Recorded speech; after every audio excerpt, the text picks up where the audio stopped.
Good evening. I'm Councillor Adrian Gregson, Mayor of the City of Worcester. This is a public meeting and members of the public and press are permitted to report on the proceedings. Reporting includes filming, photographing, making an audio recording, providing commentary on proceedings. Please note this meeting is recorded and streamed live. These recordings are published on the relevant meeting page of the Council's website. By choosing to attend this public meeting, you are deemed to have given your consent to being filmed or recorded and for any footage to be broadcast or published. If the alarm sounds, the premises must be evacuated immediately. Do not spend time collecting personal belongings. All emergency escape routes are clearly signed. Once you have left the building, the assembly point is in the High Street opposite the Guildhall. Members and other speakers are reminded to use their microphone when speaking. Can I suggest everyone turns their phones off so that anybody who's recording any particular programmes which might be on this evening at around about this time are not spoiled by any whoops or moans depending on your affinity. Mr. Blake. It's 1-0 to Wales. Okay, so to start the evening, I'd like to start with a serious point, and those who are able, please stand in memory of former City Councillor and County Councillor Rob Peachy, who died recently.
Thank you very much. Ian.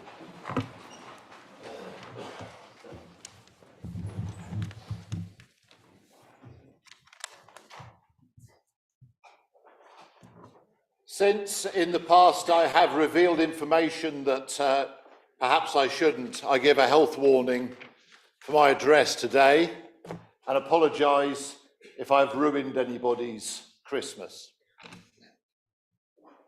Liar, liar, pants on fire.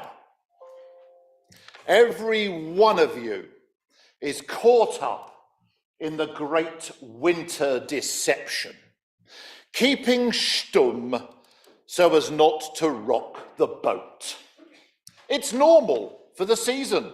Who among us is going to stand up as the Lions Club's Santa trundles by and shout, "It's not true, he's not real"? But we seem to have opportunity piled on opportunity this year to put on our rose-tinted glasses, to sing along with the crowds and to pretend for the sake of propriety. Critical of holding a World Cup in Qatar, yet still taking a peek at the results or watching a match or two. Tutting at the failure of COP27 to tackle rising temperatures, then stealing a glance at cheap flight details in the new year. Bar humbugging the increasing commercialisation of Christmas as you struggle through the packed streets of Worcester's commercialisation of Christmas. We all battle and embody the paradoxes of this season is shouting our truth about anything ever wise. We are at heart people of the hearth, and as we gather in the gloom round the increasingly expensive fire, our aim should always be to make space for others, to share stories and sustenance, to ignite not our pants, but some kind of hope in family, in community, in society, in each other. Thank you very much, Ian. I'm going to start by just notifying apologies for absence from Councillor Robin Norfolk and Councillor Marjorie Bissett. And Councillor Neil Lawrenson. Thank you. Sorry, and Councillor Neil Lawrenson as well. Are there any declarations of interest? Councillor San.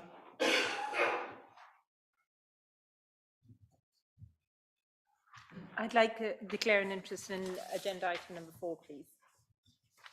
And Councillor Alta. Yeah, same here. Any others? They just need to explain what the nature of the interest is and whether they're staying with. Can you just tell us why? I own a HMO.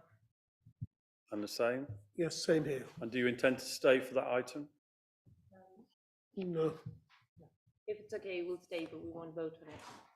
No, okay, well, we'll leave. Okay, can we move on to the minutes of the last meeting then? And those are the 17th of October. I'd like to check those are all accurate. Page 1, 2, 3, 4, 5, 6, 7, 8, 9, 10, 15, 11, 12, 13, 15, 14, 16, 17. Okay?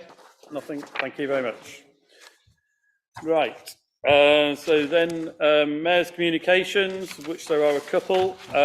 Firstly, just in relation to Councillor Peachy, ex-Councillor Peachy, his funeral will be held on the 13th of December, 3:15 at Worcester Crem, and the wake will be in the Guildhall afterwards. And I'm sure that further details will be circulated if they've not already been done so. Can I thank those who were able to attend the Remembrance Service earlier in the month? That was particularly well attended, not only by the public, but it was also, we saw the Queen's Royal Hussars, who have the freedom of the city, march through as well. The Christmas fair, as has been alluded to already by my city orator, starts Thursday, and you are all welcome as part of that ceremonial event on Thursday evening, and indeed to spend money the rest of the time. And courtesy of our St John's councillors, I am unveiling a knitted Christmas tree in the Guildhall, also on Thursday. And I'm going to give you a plug now as well for the my next Mayor's charity event, which is the 7th of December, the Elgar Chorale. Tickets still available for those who have £12 to spend.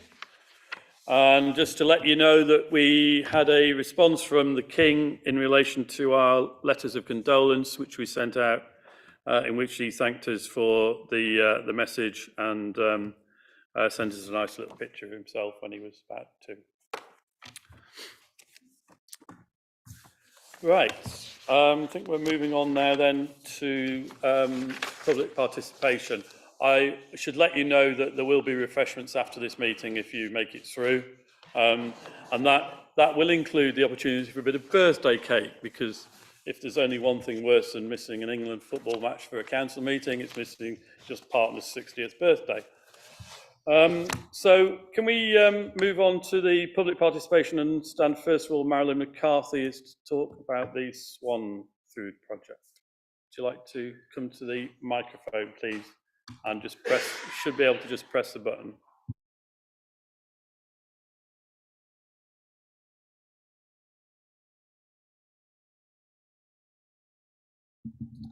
I think we're just waiting for the presentation to appear on screen.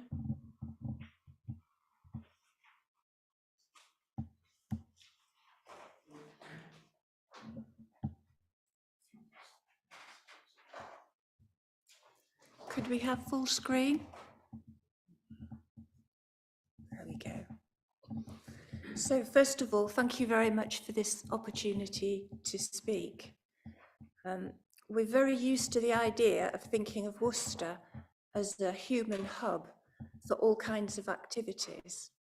What we're probably very infrequently aware of is that it's also a hub for the swans that share our space.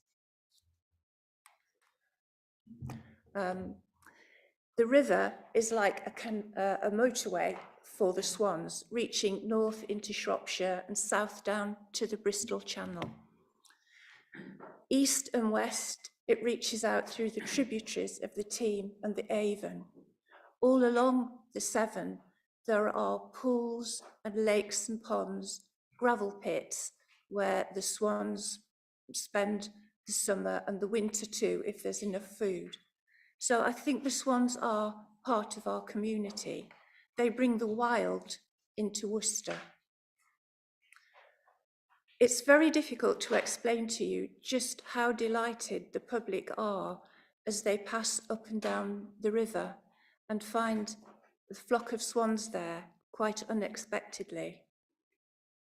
This wild meeting between the city and the swans was disastrous in the middle of the last century when swans coming to Worcester were poisoned by lead in fishing weights. The death by lead poisoning is really very painful. The neck becomes paralysed, food collects at the base, rotting, and slowly swans starve to death. Our predecessors, the councillors, the public, the cathedral, stepped up and declared a swan sanctuary between the cathedral and the railway viaduct. Then, about 3 years later, by law, the use of most lead in weights was banned. And gradually, the population of swans started to increase until by the turn of the century, there were worries about the condition of swans in Worcester. You can find newspaper articles referring to their poor condition in 2005, for example. So eventually, in about 2008-9, a bread feeding programme was instituted. And this didn't completely solve the problem because the condition was still very poor. In 2014, the Swan Food Project started to raise funds and make swan food available. And you can see here some of the work that was done. The idea was to improve the nutrition of the swans and to inform the public about the swans' needs and cultures and clear up some of the myths. So here you'll see swan feeding, funds are raised and corn is given to the swans. At the same time, the steps are cleaned to make it more pleasant for the public and safer for the swans too. A great deal of other work has been done since then. Campaigning work so that a sign that had been removed from Broad Street was returned. Information notice boards erected along Bromwich Parade. The rescue of swans. Often swans land up in the wrong place and need to be rescued. There are very many other things that have been done too. Work with the Duke of Edinburgh Award, with university students, The riverside inspires a lot of artwork as well.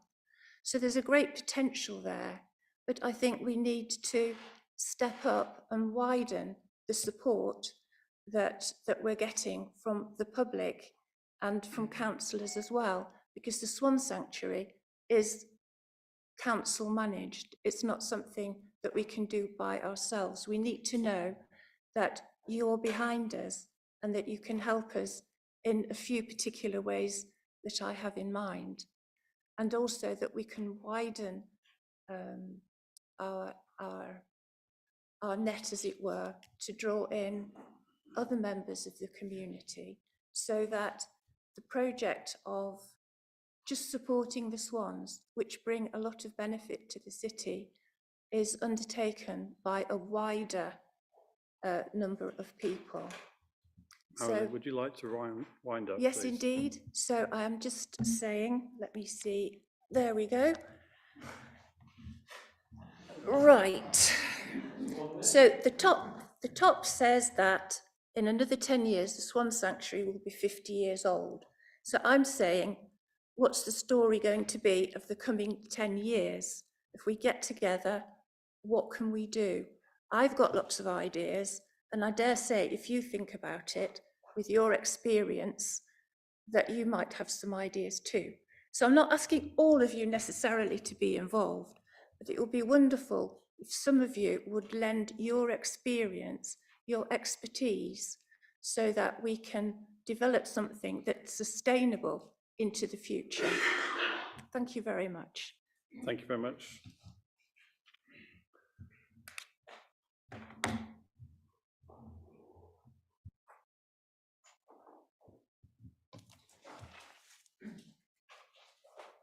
Thank you. I'm sure that will be borne in mind and registered. Edward Kimberley, you also have 5 minutes, and you're talking about HMOs, I understand.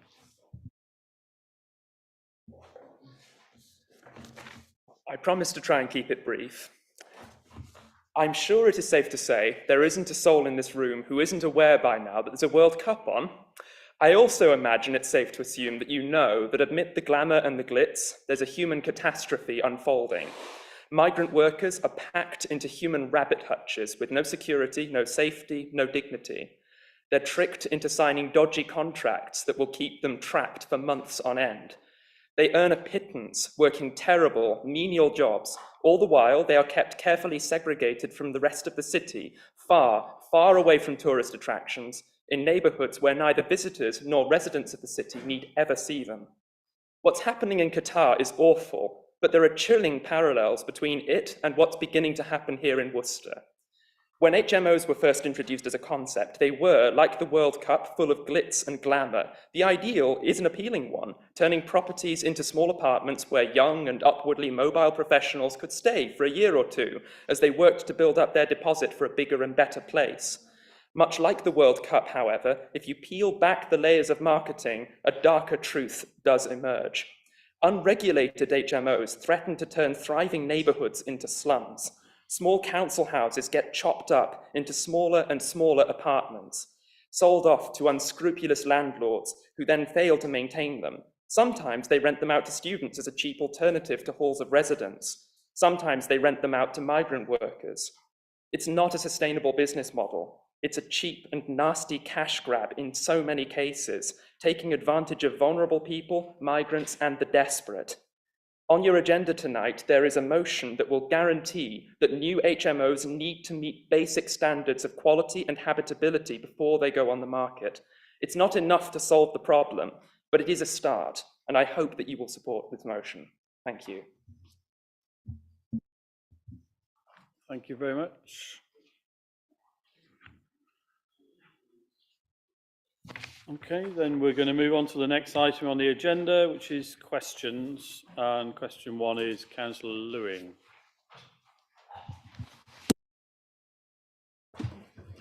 Thank you, Chair. My question is for the Chair of the Environment Committee.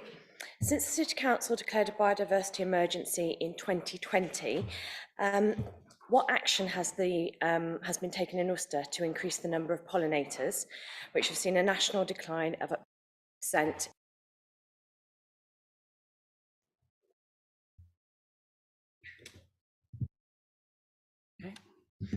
Yeah, thank you, Karen, for that question.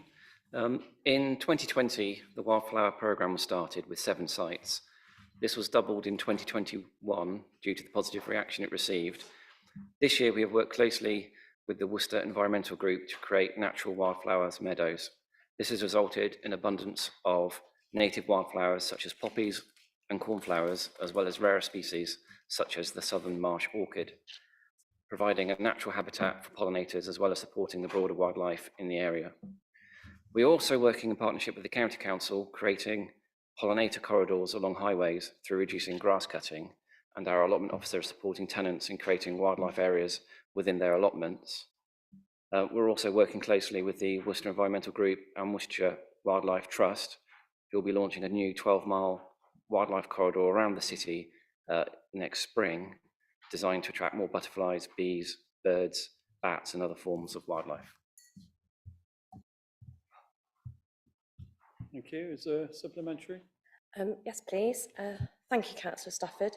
So my question is, what can councillors do to boost biodiversity further within their own wards, please? Thank you. Well, we'd like to expand the number of uncut grass verges and wildflower sites next year. And all councillors are encouraged to come forward with suggestions for new locations in their ward so that we can continue to increase pollinator numbers.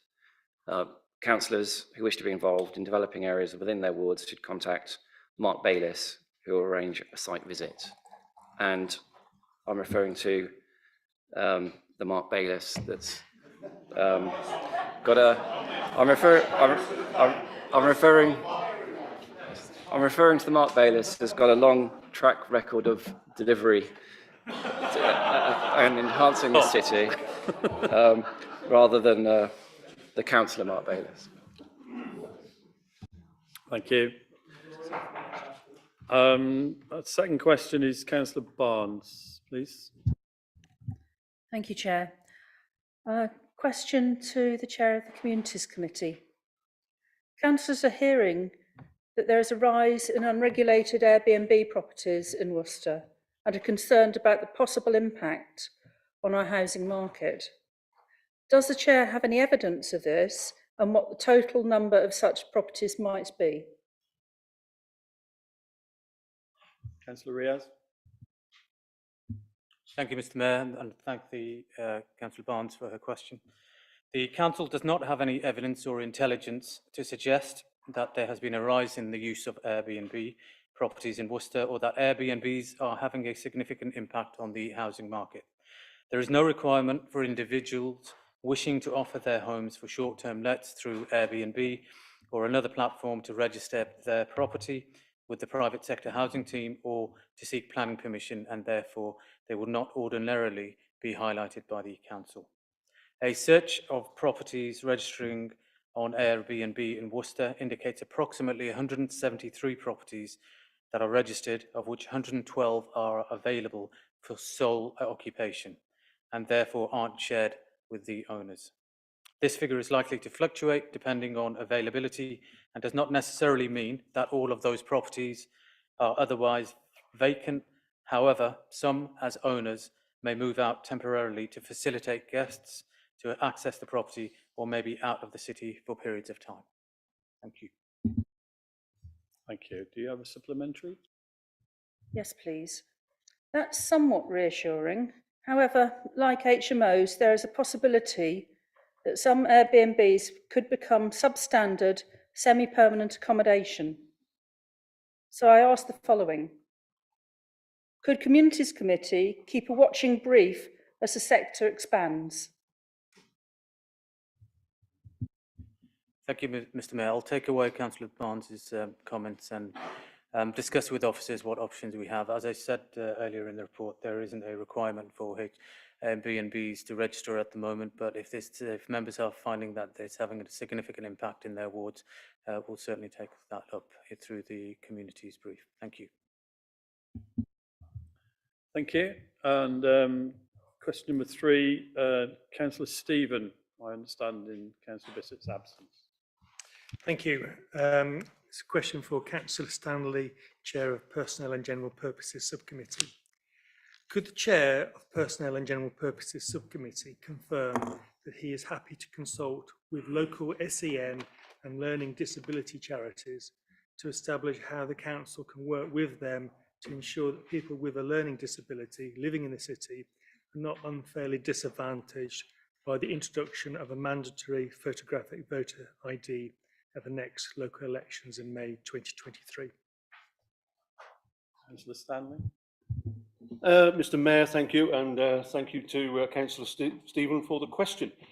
From May 2023, individuals who wish to vote in person, including those acting as a proxy on behalf of another individual, will be required to produce an accepted form of photographic ID to prove their identity before they will be issued with a ballot paper.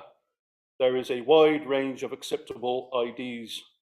The Electoral Commission recognises that this is a significant change and is due to begin a national publicity campaign regarding voter ID in January of next year. The Commission is working closely with civil society organisations to produce tailored communications resources for specific audiences. The returning officer will produce a public engagement strategy to promote the new requirements for electors to vote at their polling station, taking into account the Council's recently published Equality, Diversity and Inclusion Strategy. Council officers will work with stakeholders across the city, including SEN and learning charities, to share the resources produced by the Electoral Commission to ensure all those eligible to vote are able to do so in May 2023. Thank you. Councillor Stephen, you have a supplementary. Yes, thank you very much. I appreciate the answer that you've given. And obviously, there's going to be quite a lot of work being done to try to support people who don't have a driving licence or passport and so on. I can imagine there's going to be quite a lot of additional work for council officers to do this. My question is, will you work with council officers to make sure they have got the resources and the staffing necessary to make sure this change is being done in a way which is satisfactory to the Worcester residents? Mr. Stanley. The short answer is yes, I'm more than happy to, as chair of the committee, to work with officers to produce outcomes we all seek in this. I acknowledge the importance of this. I know that many people will become concerned as polling day approaches, and I think it's beholden on us as a council to make sure that we do everything we can to smooth the path through on this. So happy to give an update as and when required.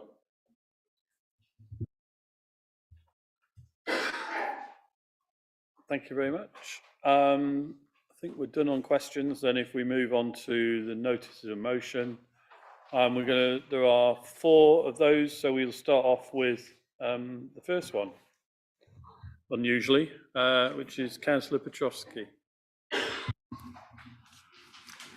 Thank you very much, Chair. This motion deals with changes to the Council's constitution in reference to what the constitution of this Council talks about when it comes to public participation. So the proposed amendment to the Council constitution, and I believe everybody has got a copy of the slightly amended version of what we are proposing tonight. At the moment, public participation at the full council and in the committee meetings should offer a meaningful opportunity for residents to engage with local democracy. We had 2 examples of this participation today. As things stand, members of the public who come to the council and ask a question or present a petition are going to be left without an answer because the constitution doesn't stipulate that the council will reply even to acknowledge the presence of the member of the public here. So in order to rectify what I believe is an oversight or perhaps some kind of democratic deficiency, and to enhance the sense of accountability of this council and us as elected members, The motion proposes that the section of the council procedure, part 4 of the council procedures, dealing with public participation during council meetings, like today, will be changed from the wording where it says any question shall be directed at the leader of the council or the chair of the relevant committee, who may reply orally to the meeting or in writing following the meeting, who may decline to reply. What we are proposing is changing this wording to the following: the council values opinions and welcomes questions of the public. Should there be any questions directed at the leader of the council or the chair of any committee, they may reply orally at the meeting or in writing following the meeting, or may ask an officer to reply on their behalf. In a similar manner, the section dealing with the council meeting is what we are suggesting is to change the wording to the council values the opinions and welcomes the questions of the public, and therefore should any questions be directed to the chair shall be obliged to reply orally at the meeting or in writing following the meeting. And then finally, in a similar way, every time a petition is presented to this council under public participation, we as a council don't have to reply. For that reason, we would like to propose the following changes. Where it says in part 4, any petition shall be received by the mayor without response, what we are suggesting is change the wording to any petition which is supported by 100 signatories or more shall be received by the mayor, who will be obliged to acknowledge its receipt and will endeavour to respond in writing to its content. And I'm not going to go through the second part, but it has exactly the same meaning, but referring to the committee meetings. So in summary, the motion is trying to rectify the situation, which is quite unusual because both the county council and every single district council in Worcestershire guarantees in their constitution the right to reply when a member of the public, comes to the council meeting, be it a full council or a committee meeting, asks a question or presents a petition. At the moment, the constitution of this council is deficient in the sense that we don't have to do that, and I think it's not right. Thank you.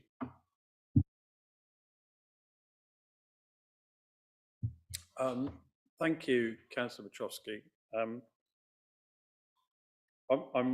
I'd just like a bit of clarification before we move to see if there's a seconder, because some of the references you made to various parts of the Constitution don't appear in the motion on the agenda.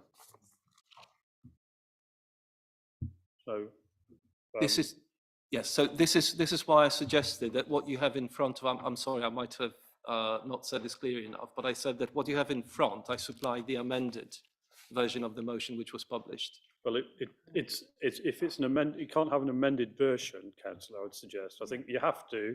You've proposed a motion on the order paper, which will be, I'm assuming is going to be seconded. If you want to amend that, then you have to move an amendment. I think that's what he's doing. He's moving an amendment. But you can't surely, I'm sorry about this, ladies and gentlemen. Surely you cannot move an amendment until you've moved the motion.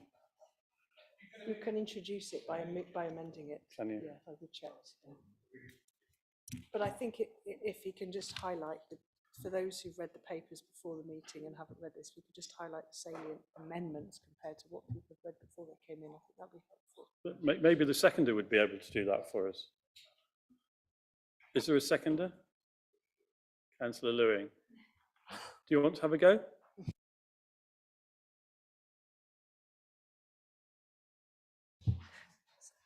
Sorry, Chair, could you clarify? Councillor, if you're seconding the motion, you've got your opportunity to second the motion. Just clarify with us what you are seconding. Okay, thank you, Chair. Sorry, I'm not trying to be difficult. If I may, Mr. Mayor, can I amend the motion? Well, it's not been seconded yet. It's not been seconded yet. Trying to help, man. Okay. Yeah. He's entitled to introduce it and amend it as he introduced it. We'll check that. It needs to be seconded.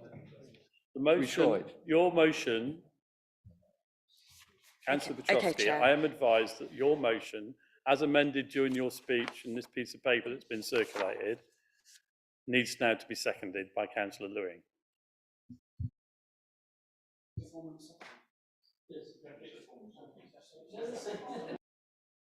Hang on, look. It's not a free-for-all. Is Councillor Lewing going to second this motion or not? Thank you, Chair. I willingly second this amended motion. Thank you. Right. So we're now open to debate on it, and so far I've got Councillor Roberts, Councillor Udall and Councillor Mitchell in that order, I think. Councillor Roberts? Thank you, sir. I sympathise with your position. I'll be very brief, and I hope with the help of the proper officer we can get an amendment to an amendment. But I'm quite happy with the mayor being able to respond and the leader being able to respond. But I'm slightly worried about the chair of a committee being able to respond in the way this is written, because the chair can only voice the view of the committee. And what is implied by this is that the chair gives a response, but in our committee system, that just can't be. You've got to take the view of the committee, which might be different to that of the chair. So hopefully that can be ironed out somehow. I'm sure someone will be a very clever way of doing that, so we don't have to go through rigmarole. But I'm sure it's fundamentally flawed. Councillor Udall. Thank you, Mr. Mayor. I'll try and speak without coughing. I've got a lot of sympathy with what's being proposed in this amended notice of motion, but in doing so, I wish to make an amendment of my own, which I think will try and rectify the situation and make it a bit more sensible as a way forward. As I've said, I've got a lot of sympathy with what's being said, but I'm not sure this is the correct way of establishing the change which the mover and seconder want to achieve. I would like to suggest an amendment that we add a paragraph at the final, at the end of the existing motion, which says Council refers this motion to the Audit and Governance Committee for consideration and part of a wider constitutional review, to allow that discussion to take place, to look at it in detail, gain legal advice, look at the problems, look at what can be done to rectify the situation, and come back to Council with a notice of motion of a proper constitutional change, which we can all support. I move that, Chair.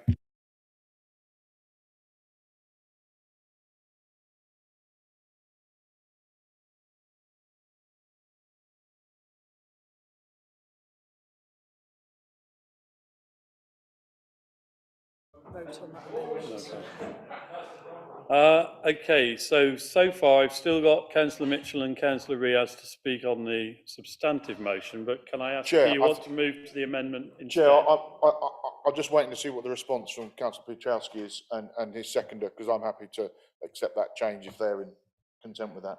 Okay, so Councillor Petrovsky, are you willing to accept that amendment? Excuse me, by Councillor Udall. Yes. It's I'm not proposing a constitutional debate or some kind of prolonged process. What I think views might differ. What I'm proposing is that if people like Mr. Kimberly Dale or Mrs. McPherson, A simple question, Councillor Petrovsky. Do you want to accept Councillor Udall's amendment? I'd rather not. Thank you, Chair. No, thank you. Okay, right. We will now then move to the debate on Councillor Udall's amendment. Councillor Udall, would you mind repeating what the amendment is in order that we can debate it correctly? That Council refers the motion to Audit and Governance Committee for consideration as part of a wider constitutional review.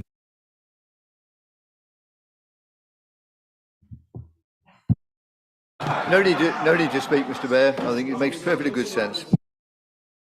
Does anybody else wish to speak on that amendment? Okay, Councillor Cronin. Thank you. I think the mere fact that even before this motion saw the light of day, it had been amended once, indicates the difficulty of writing a constitutional article. It's not something that is within the expertise of most of us in the chamber. It's something that should be done by the professional officers. through the proper process. And I completely agree with the proposal to amend the constitution if that is the right way forward in the way that the amendment proposes. Thank you. Councillor Mitchell. Thank you, Chair. We're sort of getting into legal semantics, and it's a bit difficult. I completely concur with the original proposal as amended, the concept and the intent. I think it's pretty straightforward, and I hope we're not trying to overcomplicate things. The intent is that anyone who takes the time and effort on a Tuesday afternoon when they could be watching the World Cup or whatever, to come into council is shown due respect in getting a response, whether it be verbally on the evening or by the relevant chair of a committee, or whether it be a group leader or whoever it's aimed at or best proposed to be, or delegated to an officer who can provide a more technical response. I sort of, Councillor Udall, you make a very good point, and I see you're trying, but I think we're trying to overcomplicate this. I think if we're all in agreement of the intent, we can then leave it to our legal advisor to write the exact wording of which will be delivered. But I think the intent is that someone who comes here gets a response. The response might be yes or no, I hasten to add, but they get a response. And I'd sort of, Councillor Puchalski spread this around, I think, beforehand, so I'm a bit surprised there's so much debate on it now, but I don't think it's overly contentious, and I support the principle without any objection. Okay, so we've got an amendment to the motion, which, and the amendment refers the whole issue to the audit. And Councillor Udall, can you listen, please? Only in the sense that I'm going to ask you a question. So the amendment appears to refer the motion to the Audit and Governance Committee. Full stop. Is that okay? So it refers it to the Audit and Governance Committee, full stop. So if you're comfortable with that, can we vote on that as the amendment? Those people who are in favour of that, please shout. Anybody against? Thank you. That's carried. Do we have to vote on the substantive now? Yeah. Can we now vote on the substantive motion, which is just what we just voted on? Anybody wish to talk about it? Councillor Mitchell. Having voted and moved this forward, I think we're all in agreement that the intent is there, that someone gets a response. And I'm sorry it's been tweaked slightly, but it was to move it forward. So the principle is a valiant and valuable one. So I think as long as people are getting responded to, whether it be from the chair of audit, my only concern might be that audit only sits 3 times a year, I think, but that's another question. They can have a special meeting about it, can't they? I think the Audit and Governance Committee meets next week or the week after, and that will resolve the actual process that comes out of it, including any necessary constitutional change to come to council. Right, so I think we can now vote on the amended substantive motion. All those in favour? That's carried. Thank you very much. Does anybody want to vote against or abstain? No, fine. Right, motion to voter ID, Councillor Lamb, please.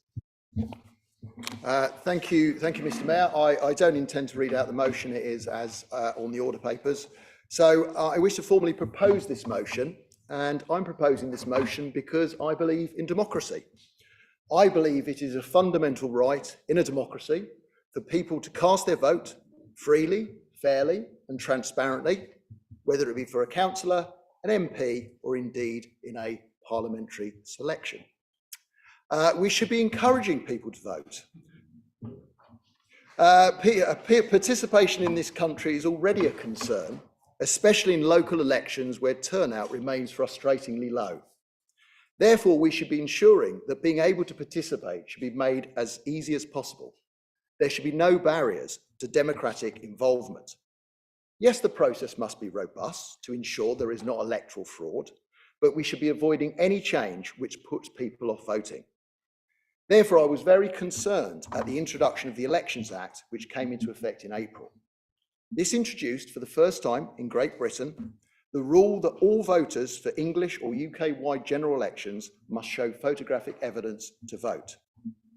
Any such change should be scrutinised carefully to balance the costs and benefits of such a policy. The justification from the government was to tackle electoral fraud. Is electoral fraud or impersonation a problem? No, it is not. Just to give one statistic, in 2019, no less than 58 million votes were cast in elections, both nationally and locally in this country. And there were 34 allegations of personal fraud, a tiny figure.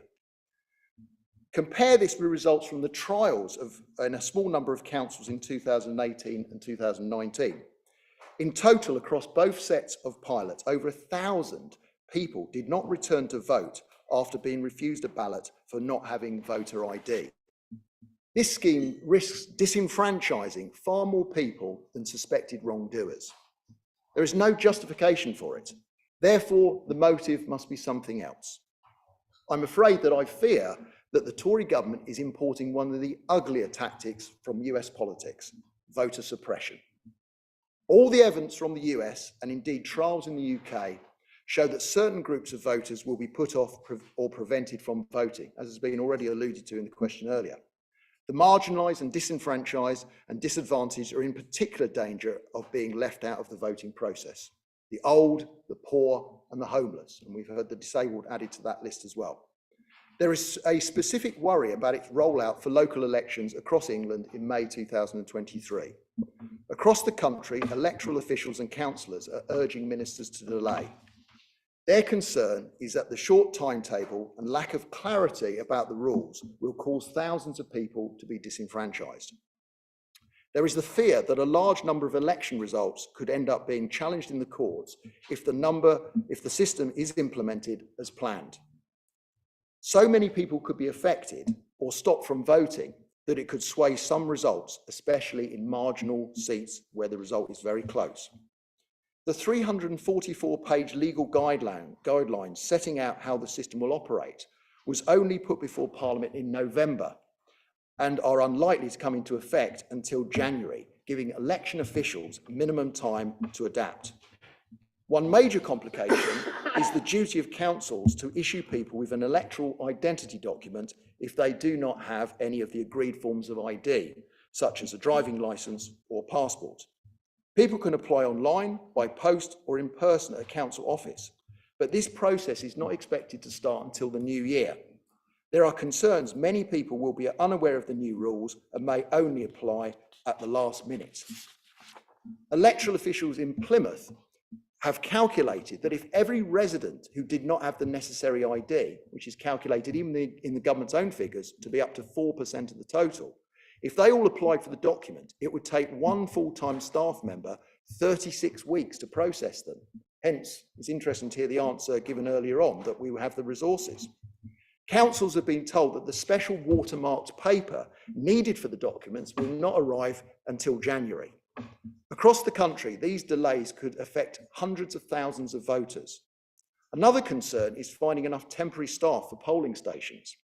The Association of Election or Electoral Administrators, representing election officials, fear that many will be put off by the stress of having to check IDs and turn people away. Polling stations will need a screened area so women who cover their face for religious or cultural reasons can have their identity checked in private. This must be done by another woman, requiring female election staff to be available throughout the day. A senior election official said there would be a significant shortage of election staff, particularly presiding officers, who will be responsible at each polling station for deciding whether a voter's identification is acceptable or not. Even the Electoral Commission, the official watchdog that will oversee the rollout, has said that the timetable will affect some people's ability to vote in May. In a briefing to MPs this month, it said there was a risk of confusion and of valid voters being turned away, which could damage wider confidence in elections. Evidence from around the world shows that forcing voters to bring photographic ID to the polling station just makes it harder for people to vote. while doing very little to increase faith in the integrity of the system. I call on council to support this motion. Thank you, Councillor Lamb. Seconded, Councillor Denham. Thank you. This is a motion to call on the government to delay the introduction of compulsory voter ID. There are very practical obstacles to getting this in place for the forthcoming elections next May. Councillor Lamb has outlined a number of them. What kinds of ID, photo ID, not just any ID, are acceptable, are permissible? Passports, many people have not travelled abroad and don't have passports. Driving licences, not everybody can drive. It's probably a higher number in some parts of the country than others. People with disabilities completely unable to drive. It's not an option.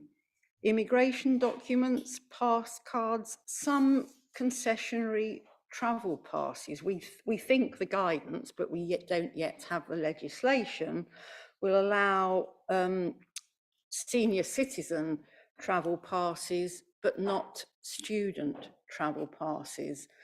The requirements in terms of getting those passes is the same. Why is one going to be acceptable to vote and the other isn't? Expired documents may or may not be acceptable. Photocopies and digital images aren't. We're encouraged to go digital, but for this it's got to be a piece of paper, possibly even a very special piece of paper that's not yet available. There are lots of practical problems, and if an elector doesn't have any of those recognised ID forms that are acceptable, might be allowed in the legislation, our officers have got to sit with them, construct something, go through a process of giving them a type of photo identity that looks like the person in front of them. What if you change your hair colour, change your dye? Are you still look sufficiently alike to what you did before to still be able to go and vote? That's a huge amount of work and really practical stuff when we still don't have the legislation signed off to put in place for the beginning of May. I think, many of us in this room are talking to residents already about the importance of the forthcoming local elections and how important it is to vote. We don't have the legislation, we don't have the resources, we don't have the equipment within the council, and we're trying to second guess what is needed. Democracy has been really hard fought for. Voting is a very precious right, and we mustn't lose it in operational chaos in the next few months. Thank you. Any other speakers on this? Councillor Stephen. I'd like to speak in favour of the motion, and I do intend to vote for it, but it is a qualified support because the proposer said that there is no problem of impersonation in voting in this country, and I've seen this myself, and I know firsthand. I've witnessed it, and I've had people who I trust who've told me that they've seen voting irregularities here in Worcester and elsewhere as well. So I agree with the spirit of the motion, and I agree with the proposed action for the MD to write to the government about this. But to say that there is no problem about voter ID impersonation, I think is completely wrong. I think the problem is about how it's being applied by the government. There isn't the funding. I think we are going to probably have a problem in Worcester in terms of the resources we have.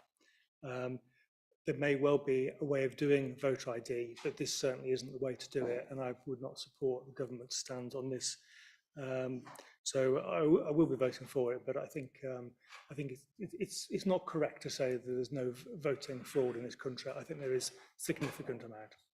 Thank you. Councillor Olcott. Mayor, thank you.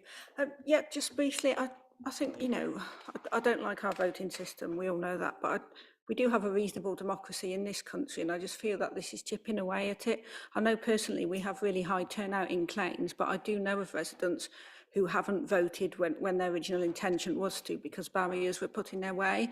And these are sort of, you know, educated, affluent people who it's quite easy to. And I just think this is a cynical barrier to put in the way of people to prevent people voting. And I feel it is aimed at the more sort of traditional Conservative voter, and this is in their favour. So I do fully support this motion. Any other speakers? No? Okay. Go on then. Thank you, Mr. Mayor.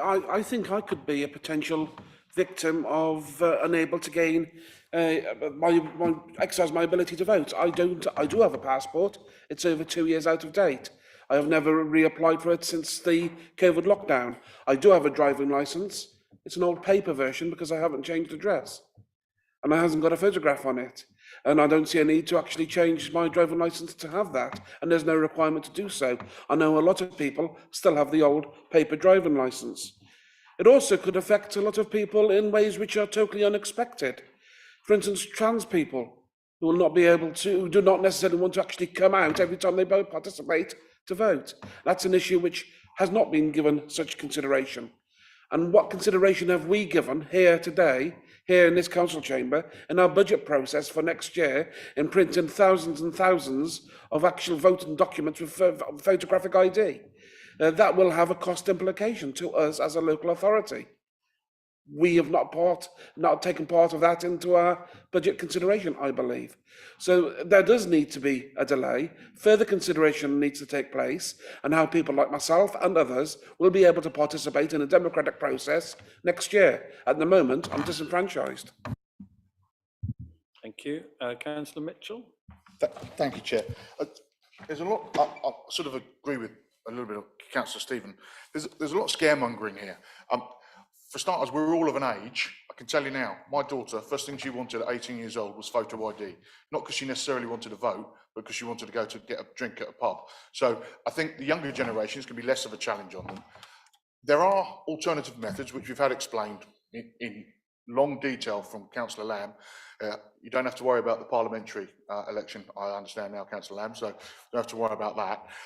But he likes to dig at me for county. But I don't have concerns. We only last month, or was it the council before, we were being asked to introduce PR proportional representation to mirror our European neighbours across the water. Well, pretty much every country in Europe requires photo ID to vote. And if you don't have it, you can't vote. So you can't have what with one hand and take away with the other. There is a significant risk of people impersonating people. And we don't know how many are, because we've never checked. So you might find if 1,000 people didn't turn up to vote, maybe it's because there are 1,000 people impersonating, or maybe 50% of them are impersonating and 50% of them couldn't be bothered to go and get the driving licence. We don't know. But I would suggest there is an issue with impersonation of voting, and voter ID would remove that and enable everyone to vote fairly and freely, because you can get an ID for free.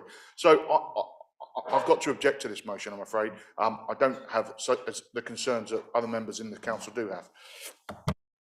Thank you. Councillor Stanley. Mr. Mayor, thank you. I kind of listening to contributions to this debate rather depresses me. And the reason for that is this.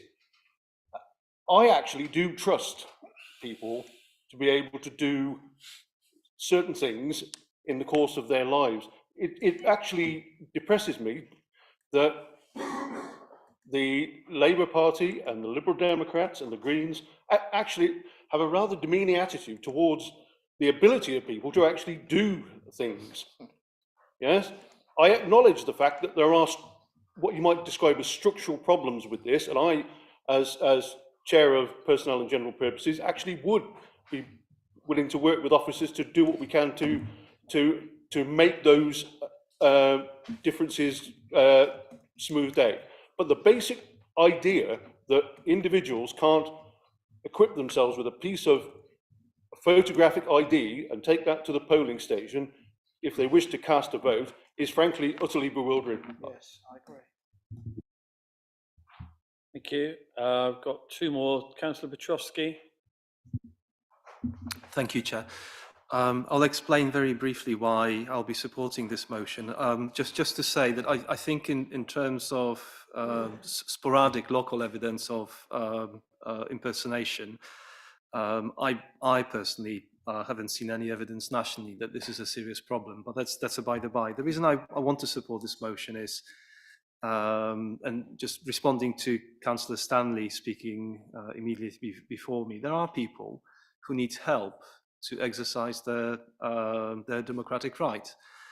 One of the local charities called Speakeasy Now runs a magnificent project called People's Parliament. If anybody is interested to see how a parliament is run, get in touch with them and go and see one of their debates. People are polite, they wait their turn, there is no jeering. When you're spoken, you're expected a respectful response.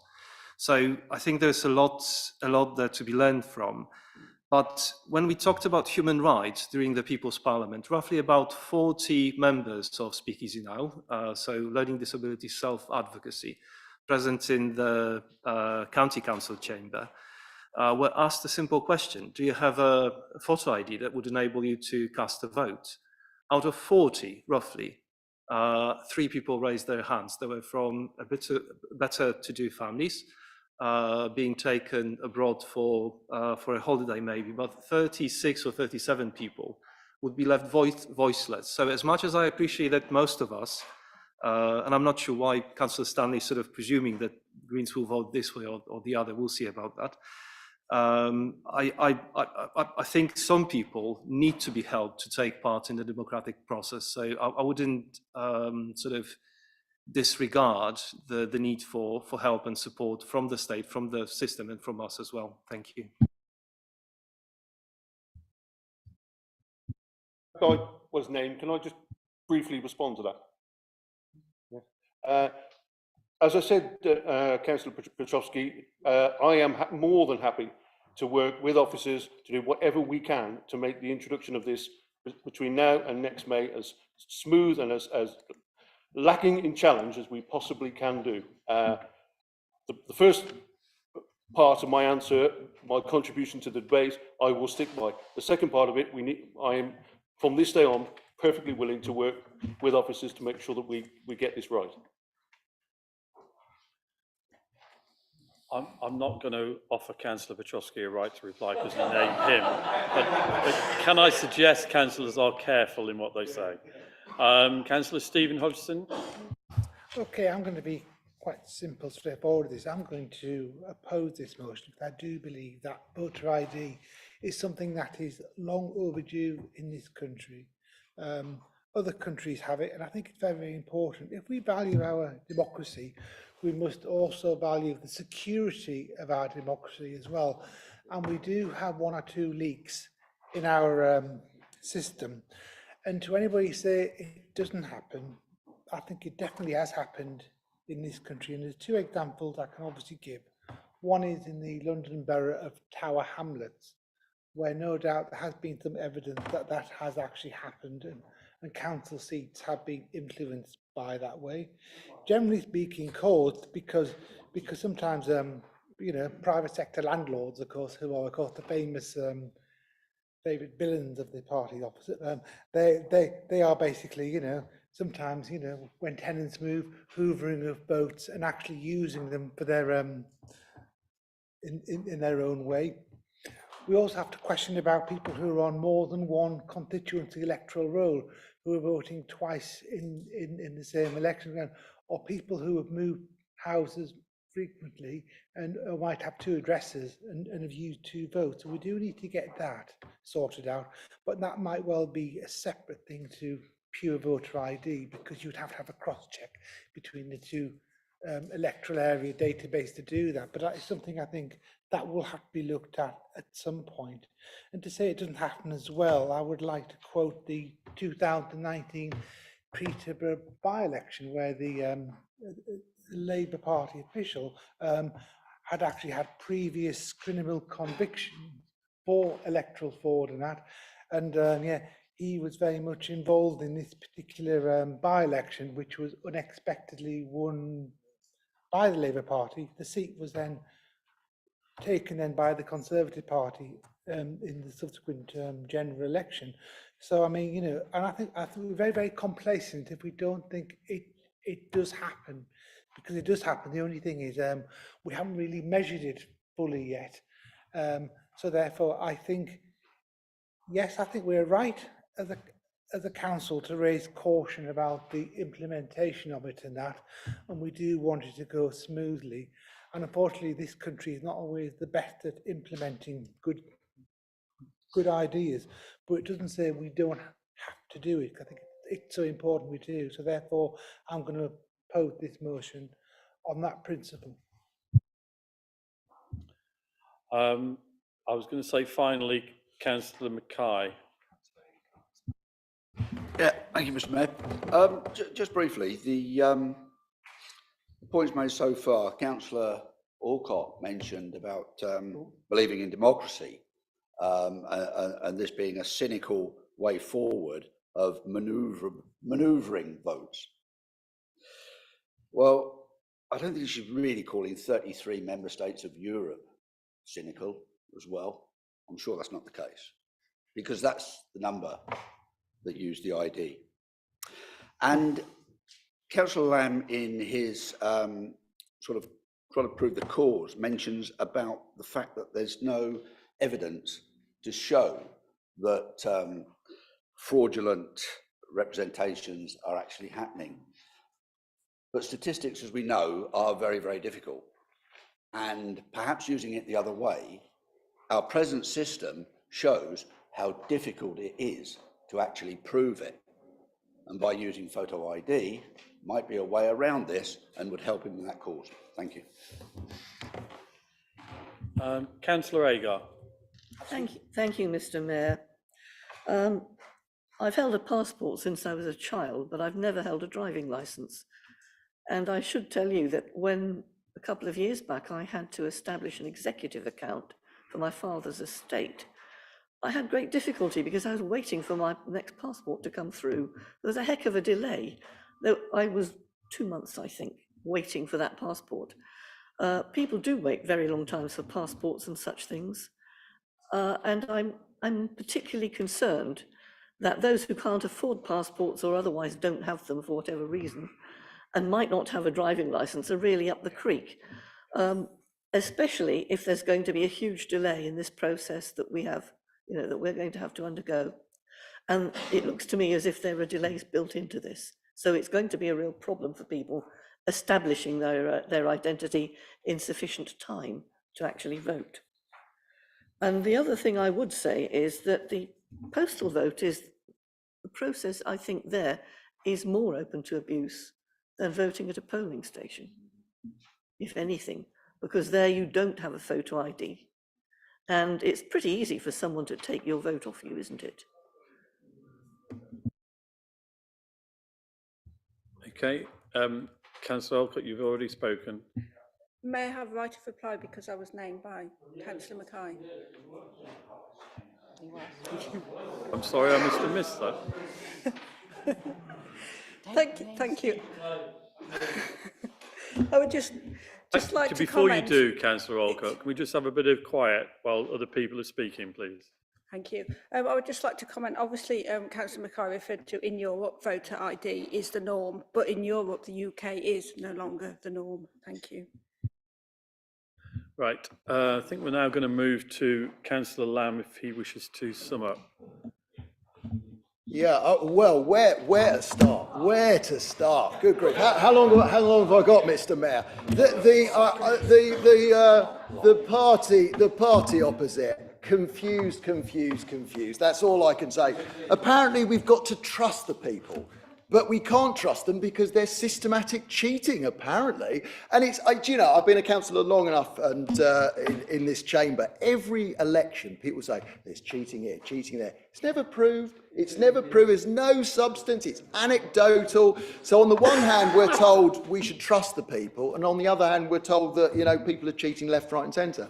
Now, ID cards. Now, haven't we just left the European Union? So this idea that, oh, the Europeans have ID cards, so why don't we? Very strange sort of change of view on the Conservatives again. And I remember, you know, ID cards were brought in or introduced under the last Labour government and got rid of by the coalition government with the Conservatives in the driving seat. So I think some very confused reaction here. You know, this is going to cost £180 million over a 10-year period, a totally pointless exercise. Now, I think we should spend that money on chasing up the 9 million voters who are missing from the electoral register. Let's do a proper drive and get people who've come off the registers and get them back into voting. I don't find any of the objections here either proportionate or convincing, and I suspect the party opposite know this. Look, when election officials, councils, the Electoral Reform Society, the Electoral Commission, academics, homeless charities, Age UK, Stonewall, Liberty, the Salvation Army, the Equality and Human Rights Commission, US civil rights organisations and many others are raising severe concerns, I think it is time to listen. You know, in the tiny number of fraud, it has usually involved postal votes, as has already been said, not impersonation at polling stations. This is a solution in search of a problem. None of the boroughs involved in the pilot in 2018 had seen a single instance of polling station impersonation in the previous decade. And the House of Lords, proposed by a Tory member of the House of Lords, proposed a fair compromise. They said, like in the trials, they would allow a utility bill or a council tax bill as a form of identity. But the government rejected that. They rejected the fair compromise that was proposed by Tory peer and had been used in the pilots. And they said, no, we only want a photo ID.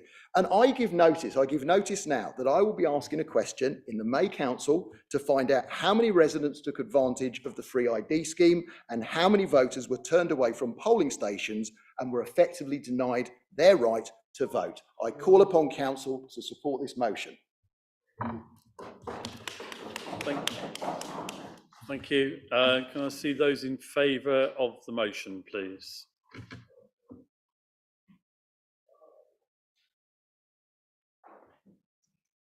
Got a count?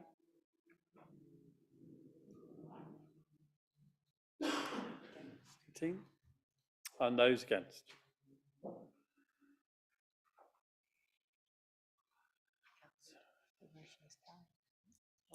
And any abstentions? One abstention. That motion is carried. Thank you very much. Right, motion 3 on BBC local radio.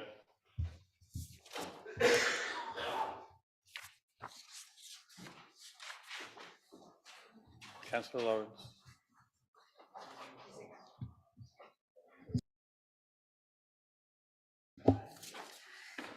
Thank you, Mayor.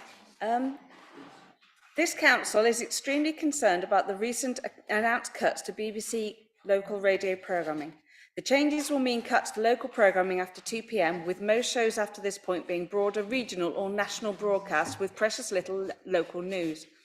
I have spoken with BBC Hereford and Worcester to clarify the impact on local journalism, and a number of jobs are at risk for a 19 million saving in a budget across 39 BBC local radio linear programming stations. The expansion of digital services is a necessary progression for the advancement of local radio, but we shouldn't have to sacrifice our existing service to fund it. We need both. Council notes that the announcement has met fierce criticism from across the political spectrum. Many of us will have used BBC Hereford and Worcester as a platform for communicating with local residents. Last Friday, I spoke to Robin Walker, our City MP, who shared my concerns and thoughts that protecting local radio stations should be a cross-party initiative. He has provided the following words to me, describing his viewpoint on behalf of BBC Hereford and Worcester. BBC Local Radio provides a valuable service, which is key, in my view, to the public service remit of the BBC. They maintain vital local coverage, which is relevant to the communities they serve, and unlike regional services, at a level that people can identify with.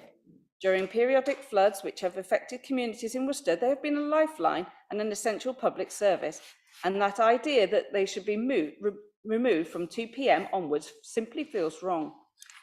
Their coverage of local sports and local politics is far more detailed than that of their competitors, and whilst on this occasion the BBC appears to be trying to pretend that sports coverage will be protected, the likely long-term effect of cuts on the scale that is being suggested would be less coverage of local teams and none of the high-quality work around the issues off the pitch that we've seen during the recent saga of Worcester Warriors. Robin went on to say that he has spoken in Parliament to urge them to rethink and protect BBC local radio, and that it is one of the BBC's most valuable public service contributions. As a City Councillor, I ask that the Council will recognise that the BBC is being forced into cuts by successive government freezes in the licence fee and with the withdrawal of the funding for the free licences for the over 75s. That given the cost of living crisis, any increase in licensing fees to the general public could cause yet more financial hardship, especially to younger pensioners. I call on this Council to call on the Government to fund the BBC properly so it can continue to deliver a full schedule of local radio programming across the UK, in addition to its planned expansion of digital radio services. Council instructs the Managing Director to write to the Secretary of State for Culture and Media and Sport, Right Honourable Michelle Donnelly, MP, to express our dismay at these proposed cuts to BBC local radio and to demand that the Government find a solution to cover the BBC's predicted 295 million shortfall by the end of 2027.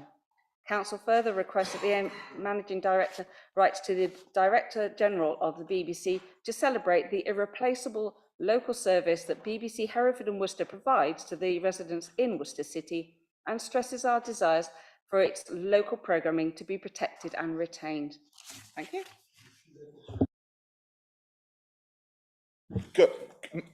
Mayor, point of order, that the motion doesn't match the motion I've got written here.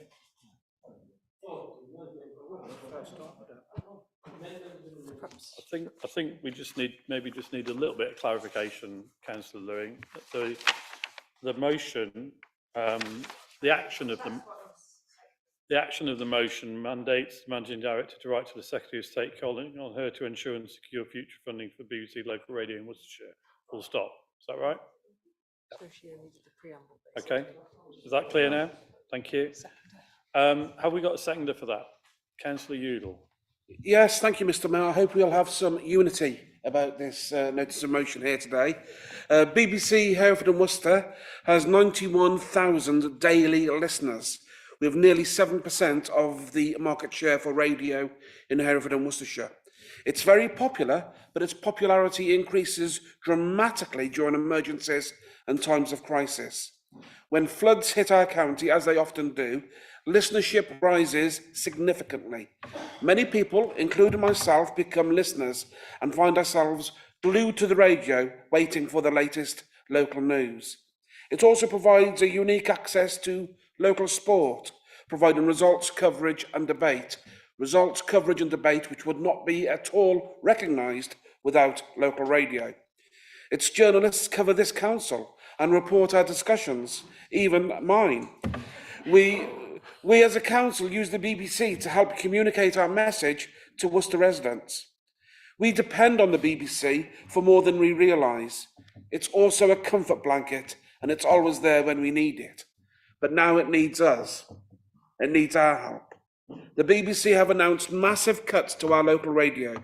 All 39 networks in England will keep their current schedule only from 6 a.m. till 2 p.m. But after that, shows will be shared, which means they will lose the majority of all local coverage. There will be a One England show from 10 p.m. across the week and on Sunday afternoons. All presenters and reporters will have to reapply for their jobs, and nearly 50 jobs will be lost. Mr. Mayor, this is an attack on public sector broadcasting. These cuts will totally decimate our local coverage. They will undermine our communication as a council and damage our ability to communicate to the people in a crisis. It's the start of the death of local radio. This announcement and the periods of uncertainty that will follow are extremely concerning. The impact on the affected staff is devastating. The government's decision to freeze the licence fee has made these damaging cuts inevitable. Talented and hard-working people who deliver local services face job losses, and audience and communities will suffer reduced local output. I suspect the truth behind these cuts is political spite. I'm fully aware that the BBC comes under attack from both left and right, both making false allegations of bias. The BBC have a duty to question, to speak truth to power, to educate, to entertain and to inform, and they do that perfectly well. We should support the BBC, which is a national institution and one which we should be proud of. The alternatives are commercialisation, and any commercialisation of local radio must be wrong. It needs maybe mutualisation, a broadcaster truly and wholly owned by its consumers. Now is its time of need. I hope this council can unite to support an independent and commercially free public sector broadcaster like the BBC. And I enjoy listening to the programmes which we all have access to with the local BBC Hereford and Worcester. And I look forward to hearing them all 7 days a week, Monday to Saturday, Monday to Sunday, and listening to them throughout the day and enjoying the quality broadcasting which they continue to provide. Thank you. Councillor Bayliss. Mitchell. Okay. Thank you, Councillor Bayliss. That will be recorded. Yeah, that's okay. I don't think we have any issue with the protection of local radio, whether it be BBC or anything else. My only concern is that the motion is aimed at a kick at the government by writing to Her Majesty's government. The Director General is responsible for managing the BBC. The government have funded the BBC to the tune of 3.7 billion in 2022, raising a 23 billion over a 10-year period. They haven't frozen the licence fee. 2022 to 2028, it will rise in line with inflation, which is fair and proper. So I equally have an issue with the BBC locally being reduced in service. That's not the government's direction. That is the Director General of the BBC. So my motion is that the letter is directed to the Director General of the BBC. Amendment, apologies. The amendment to the motion. Simple as. Are you seconding, Mark? Yeah. Councillor Bayliss. Thank you, Mr. Mayor, and delighted to rise to second that amendment. Very simple one, which just clarifies that it would be the council mandates the managing director to write to the Director General of the BBC, calling on him to ensure that secure funding for BBC local radio in Worcestershire. As Councillor Mitchell said, the BBC receives just under £4 billion worth of state funding from licence payers. The BBC is one of the great gems in this country.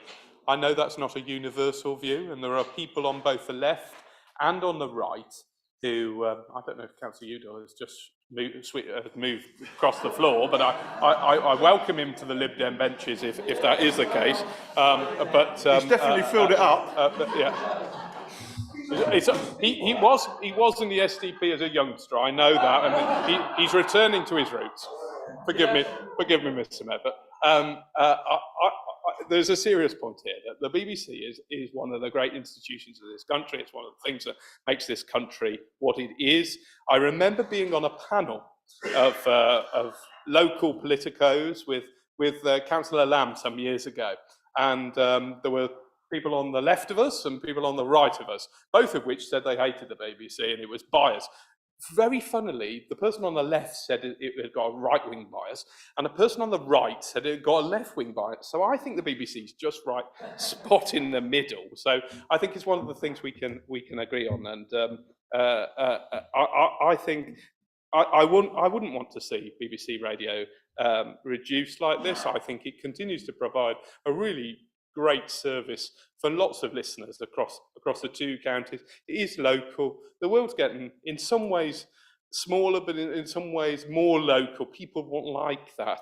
They like to know about their communities. And I would like to see the BBC local radio retained in its current format. But I think that's a decision for the Director General. And I hope that the mover and seconder of this motion will accept that that is that's the right authority here, and not just play a bit of party politics about the government. It's not the government. It is there's 3.75 billion here. If the BBC wants to change direction, they can just knock one of their other multiple outlets on the head and funnel the money into local radio, and I would particularly welcome that. So I hope that that this is a non-controversial motion or an amendment, sorry, and that it will get support, because we want to get the right outcome, not just play a bit of politics. Okay, so the amendment's been moved and seconded. Can I ask the movers and seconders of the motion whether they're prepared to accept the amendment? No. Okay. Are there any more speakers on the amendment, or can we go straight to the vote on the amendment? Okay, that looks as though we can. So I think we'd like to vote those people voting in favour of the amendment. Yeah.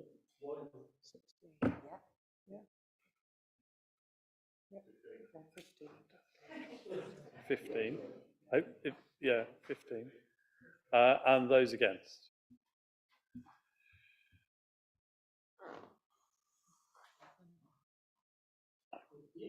And any abstentions? Thank you. So I think the amendment is lost.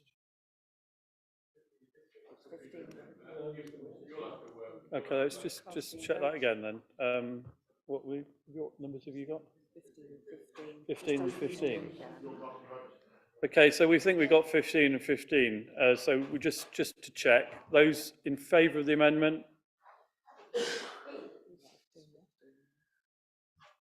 Okay, and those against?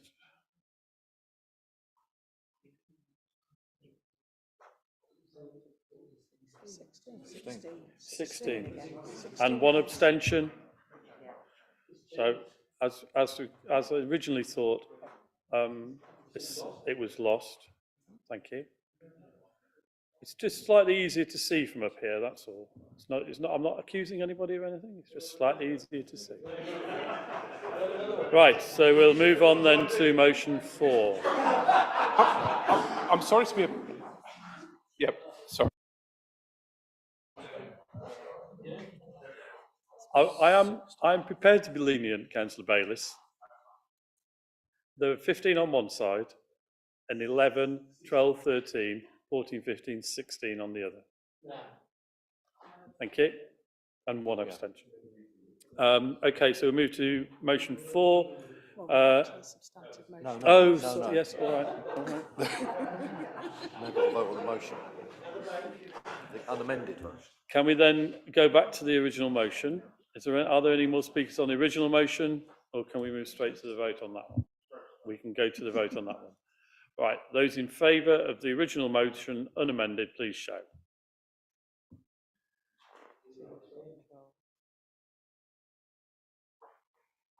Okay, and those against? And those abstaining? Thank you, that's passed.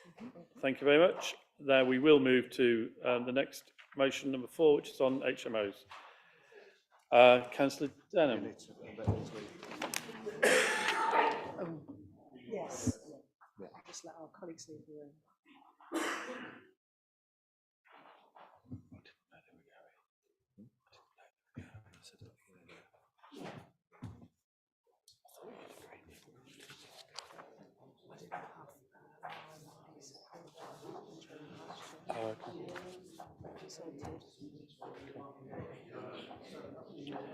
Right, so should we press on then, Councillor Denham?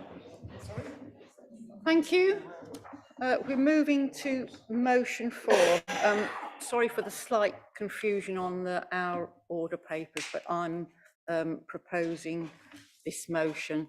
In wards across the city, houses of multiple occupancy, HMOs, pop up all over the place. Filling the gaps where there's a property that can be turned around on the cheap, arguably. Housing several times the number of people that they were originally bought for on occasions. HMOs have a role. They soak up a lot of demand for housing, fill a gap in housing, and in theory, you know, are an ideal starting home for young single professionals or a student living independently for the first time. This motion is around the fact that only certain wards in the city are subject to the additional licensing scheme.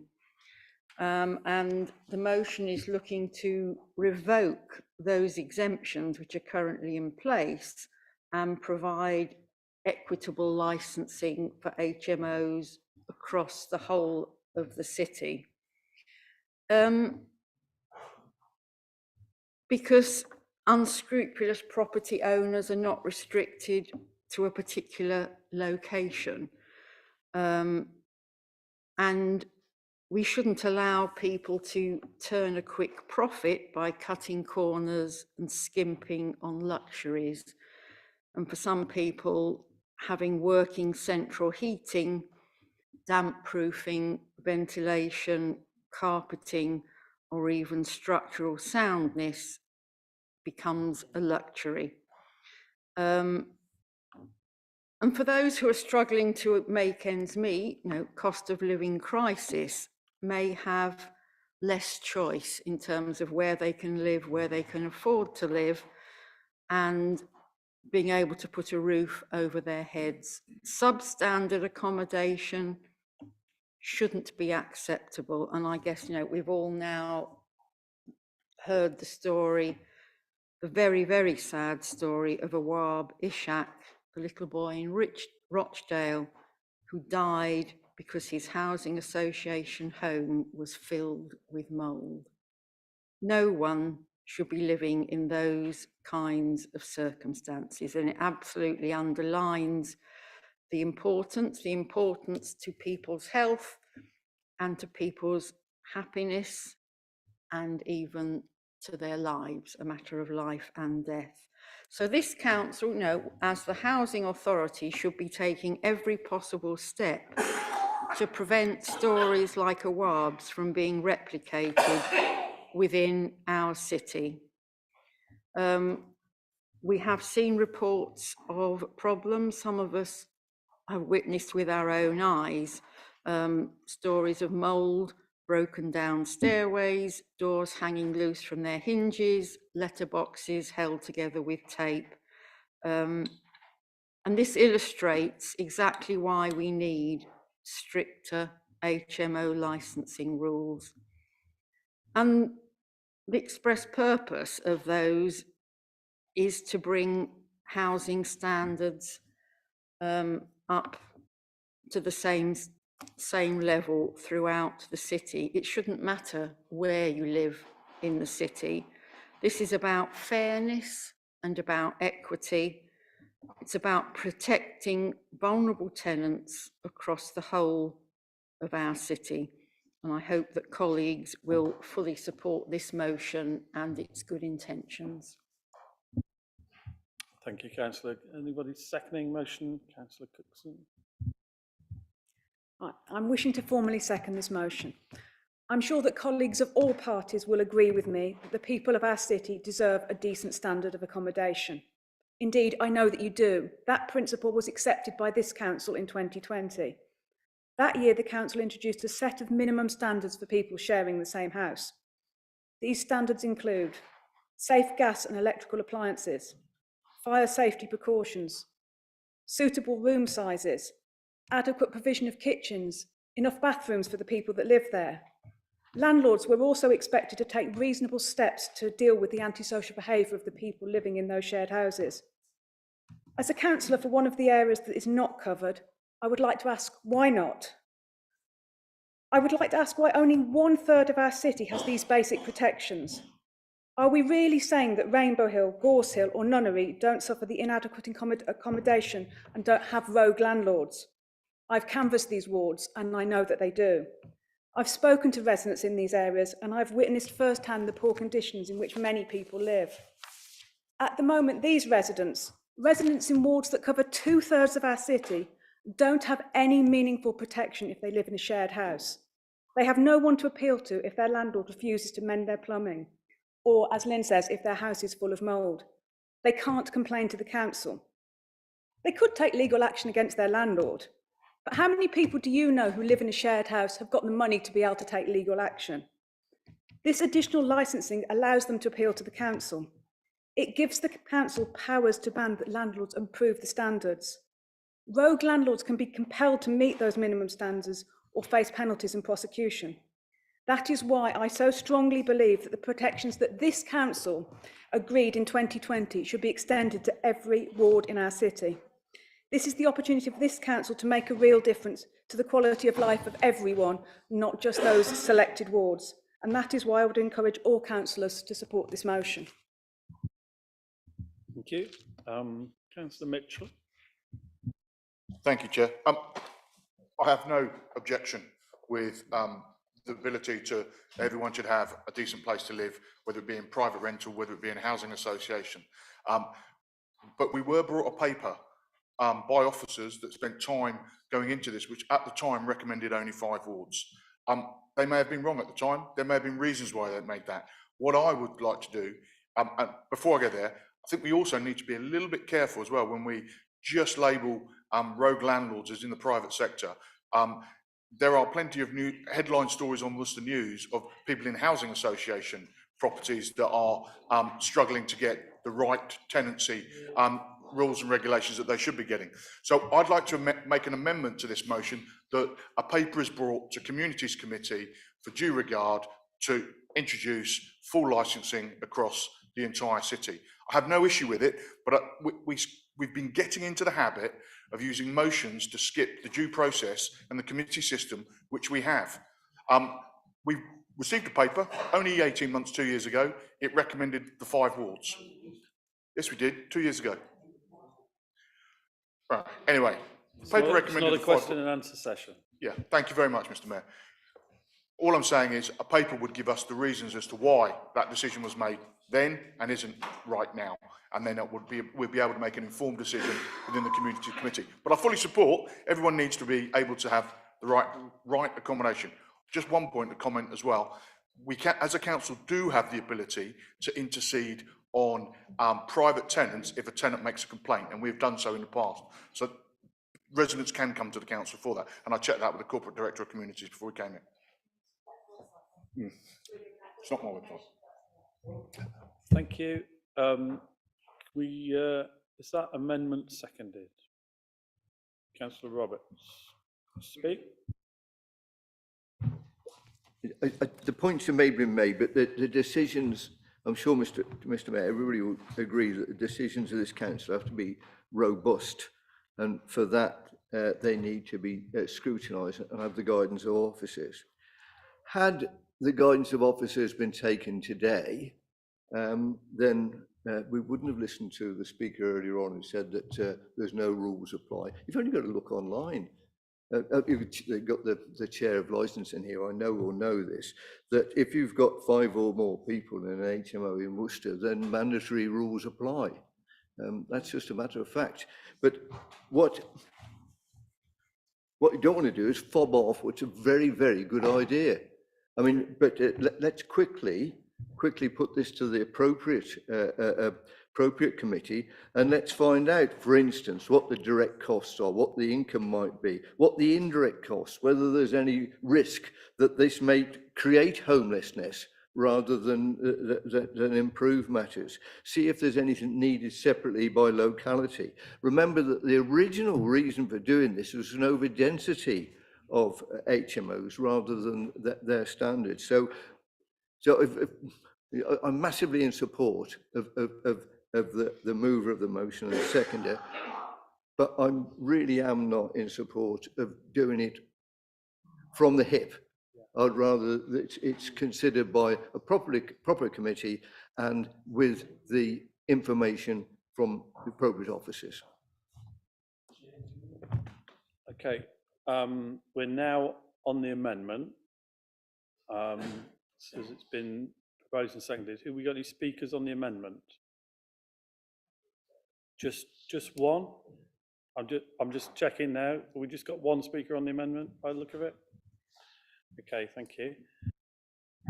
Thank you, Chair. Hang on, I'm not to speak yet.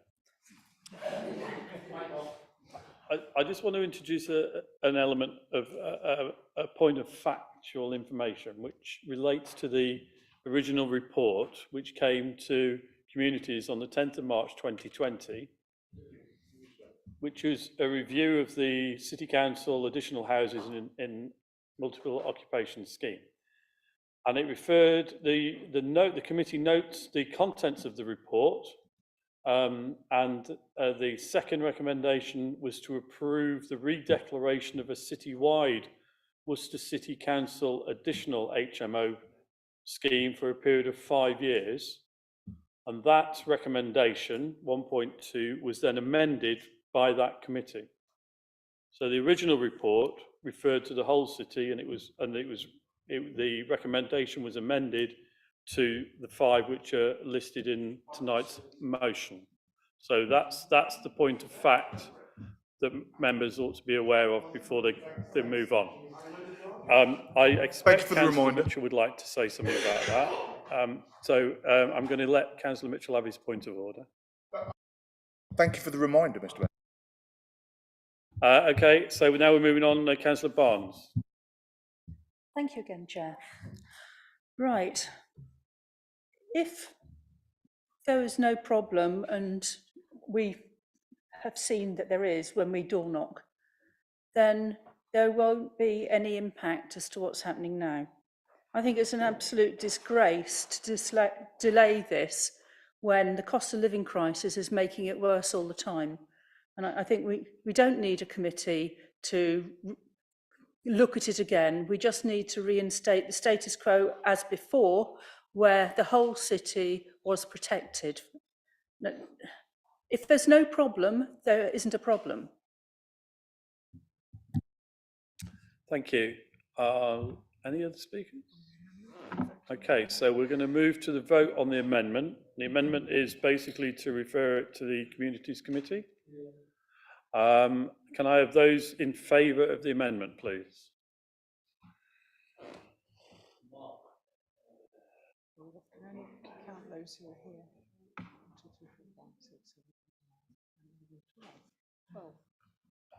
And those against the amendment? Okay, the amendment's lost. We'll go back to the substantive motion. I've got Councillor Lawrence to speak. Anybody else want to speak, wants to indicate? Councillor Lawrence? Thank you, Mr. Mayor.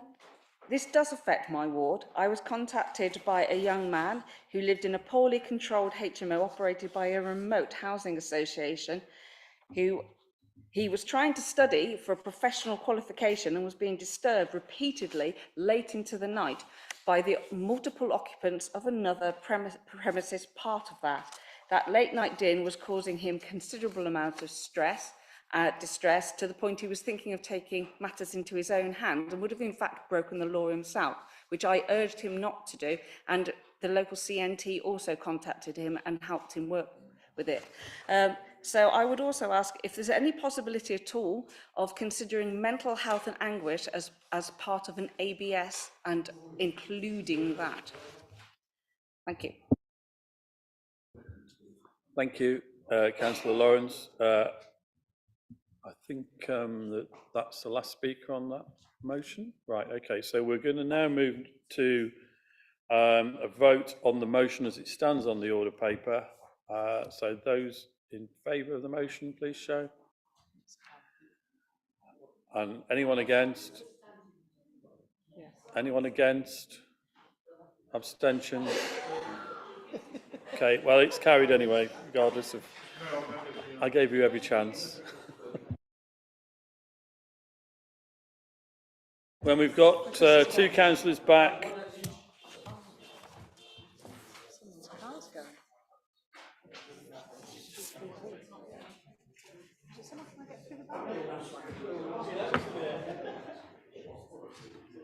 okay, we're doing well. We haven't got many left now. We need to wait. We need to get everyone back in the room, though. Don't we? Anybody else like to go and find people?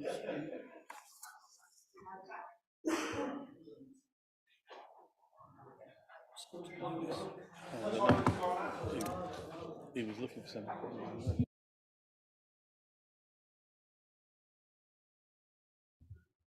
Chris, just push that chair in, will you, while you're on your feet?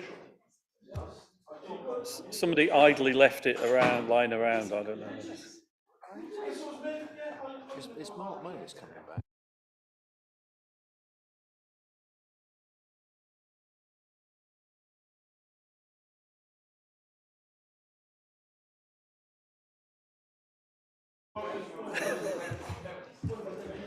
Right, okay, come on, council. We haven't got many to go now. Item 8, matters relating to the leadership of the council. It was, you will all be aware that Councillor Bayliss has formally resigned from somebody's car going off. Yeah, I know, I just wondered if it might be somebody's, you know, you don't want to drain the battery, do you? Okay, so you will be aware that Councillor Bayliss has formally resigned from the role of leader of the council, and so we now need to elect a new joint leader of the council. So the process for this will be an awful lot easier if you listen. The process of this is that I will seek nominations from the Conservative group as being the largest group, following the lines in the Constitution. So are there any nominations for the position of joint leader in the from the Conservative group? Councillor Stanley. Thank you, Mr. Mayor. I'd like to formally nominate Councillor Chris Mitchell. Formally second that, Mr. Mayor. Okay, now I think what we will do is move straight to a vote. So those in favour of the nomination, please show.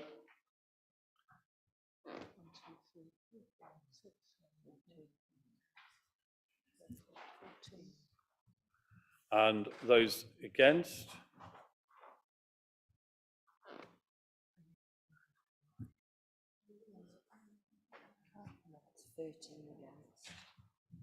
Okay, that motion is abstentions. So 4 green abstentions. That motion is formally carried. Councillor Mitchell is elected as a joint leader of the council. Congratulations. Now ask the Labour group, as the second largest group, if they have a nomination for a joint leader.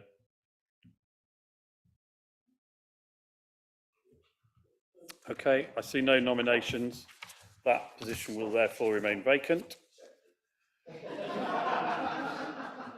And we'll move on to agenda item 9, which is the council response on the Local Government Boundary Commission, I think proposed by Councillor Denham. Thank you very much. I guess I should say congratulations to Councillor Mitchell. But I'm happy to lead on important issues as and where appropriate.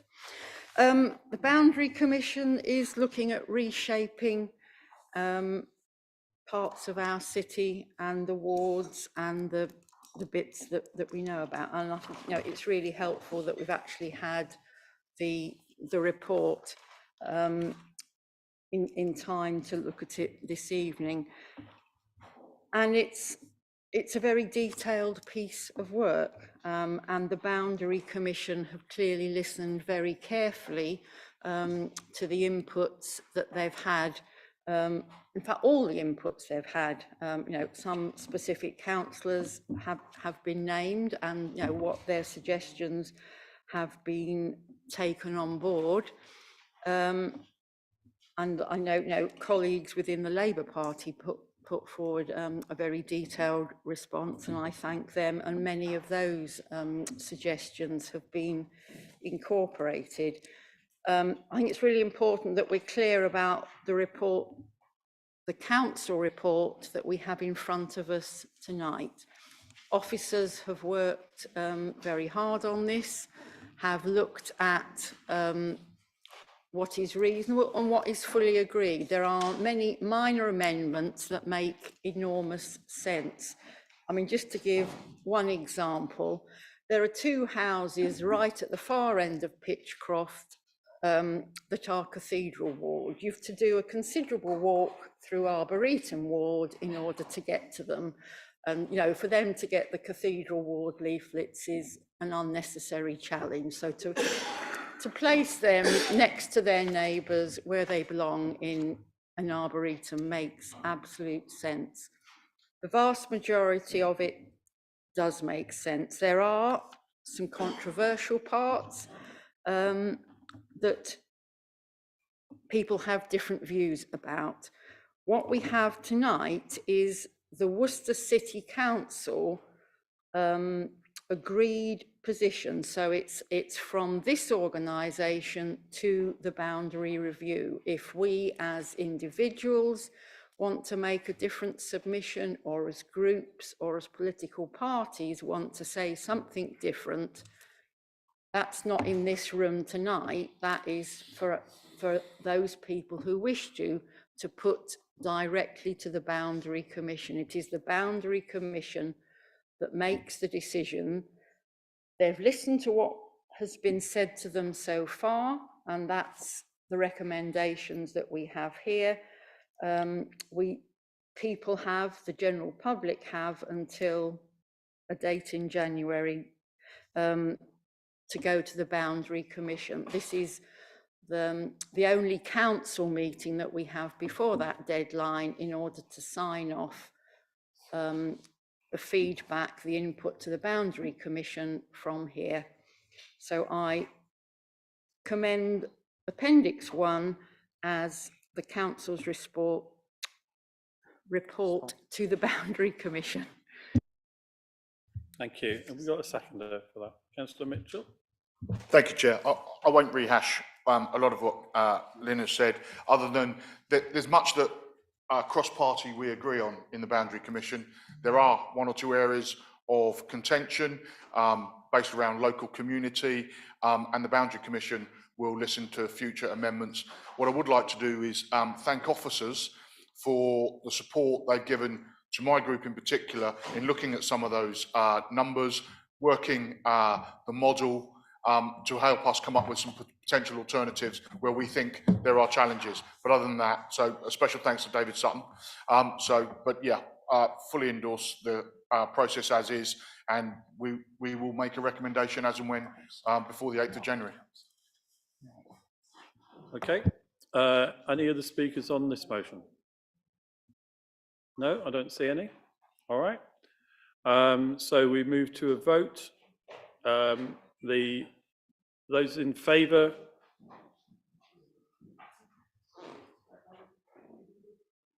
Anyone against? Abstentions? Okay, that is passed. NEMCOM. Thank you very much. We'll now move on to item 10. There are no matters from committees. I don't believe. Now, are there the next item? Yeah. Mr. Mayor, if I might rise for a point of personal explanation. I went outside to grab something from the car. All the doors to this building are locked. No way in for any member of the public. No, I've been ringing the doorbell, been smashing the front door down nearly to try and get back in here. How anybody? We talk about access to the public and hearing our debates and things. There's absolutely no way into this building tonight, and I call upon the officers to review that situation so that people can get to our meetings if they want to, even if they're late. There's absolutely no way. I've been out there doing on a back door, the front door, any door, to try and get some attention in this building. So I apologise for missing part of the meeting, but that's my explanation for doing it.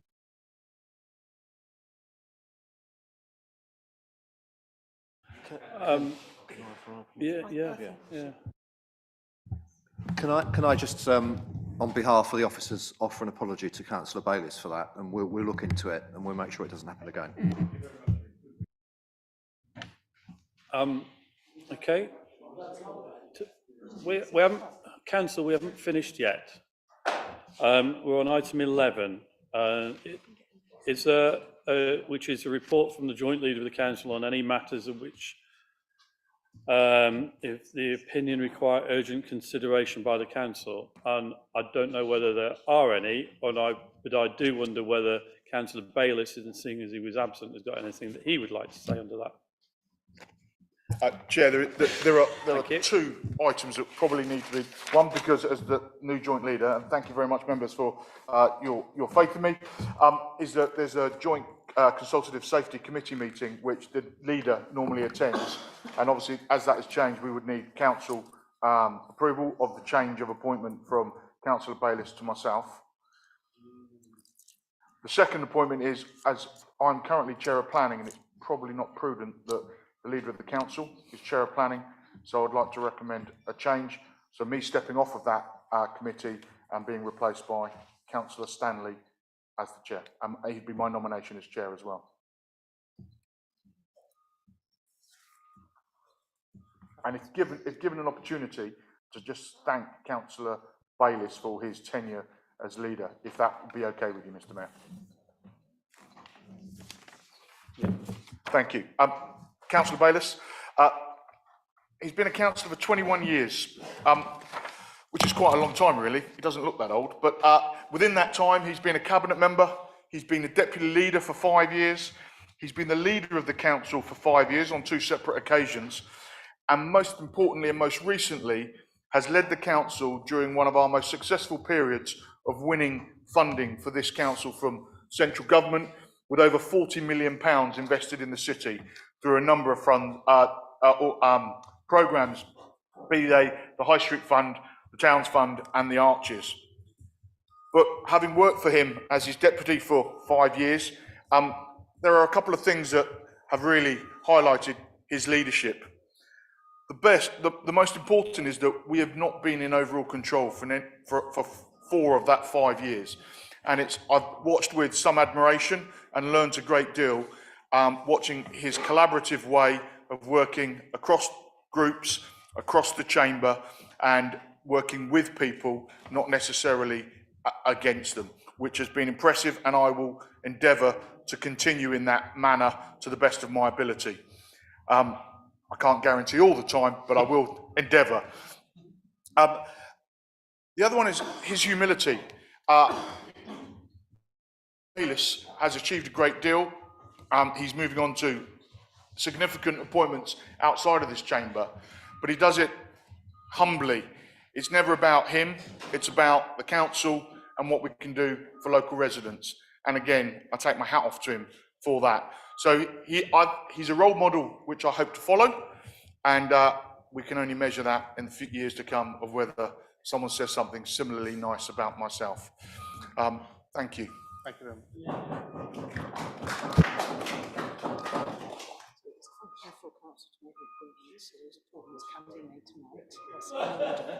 The Conservatives had the chair, so they have.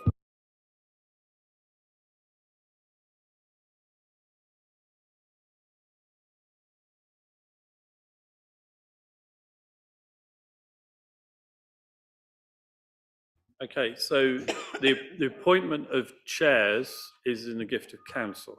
So we do need to agree that tonight. So your proposal, Councillor Mitchell, for the chair of planning is Councillor Stanley.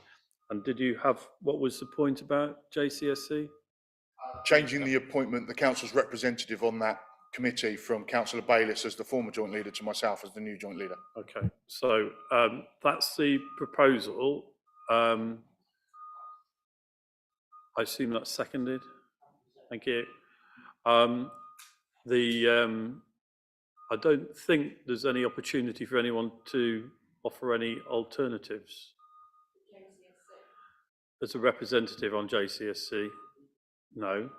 And as chair of planning, In order to retain the balance, it would have to be conservative. I think it retains as the chair of planning. That's what I'm being advised.